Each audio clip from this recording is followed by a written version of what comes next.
Et je vois toutes ces fois où j'ai donné tout ce que j'avais pour pouvoir accéder à ce que je parvenais même pas à lire. Et je revois combien j'ai pu être illisible à mon tour dans la masculinité que je proposais. On apprend tellement à contrôler, à essayer de sentir ce qu'on croit être juste, à anticiper tout un tas de comportements. C'est clair, j'avais quelques beaux accoutrements de connard en chef. J'ai été, dans mes actes, dans les représentations que mettait en jeu mon imaginaire, j'ai été un sacré connard. Qu'est-ce qui m'a poussé à ne pas voir ce dont j'avais besoin? Qu'est-ce qui m'a poussé à ne pas voir que ce dont j'avais besoin était tendre et doux et pas sexuel? Qu'est-ce qui a pu co-orchestrer ce chaos? L'hétéronormativité?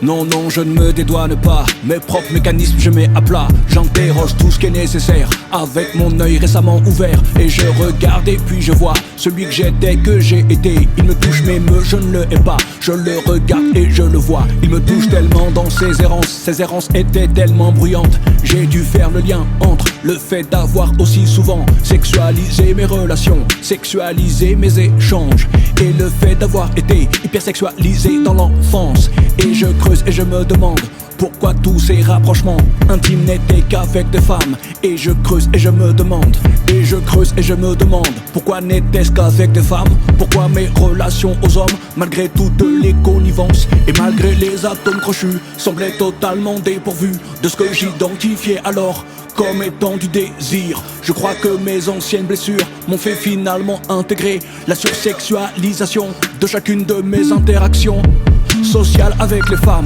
Qu'est-ce qui est plus fort que mes traumas? Et je revois toutes ces fois où j'ai donné le meilleur de moi afin de pouvoir accéder à ce que je ne parvenais même pas à lire. Je devais être illisible, tellement fragile que ma seule façon de survivre était à travers le sexe et l'intime. Et je revois combien j'ai pu être à deux doigts de me perdre. J'ai dû apprendre à être juste avec ce que je ressentais, malgré les bruits de mon vécu.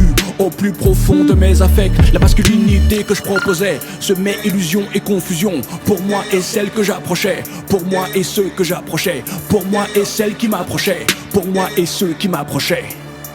Super hétéro, c'est comme hétéro mais avec une cape.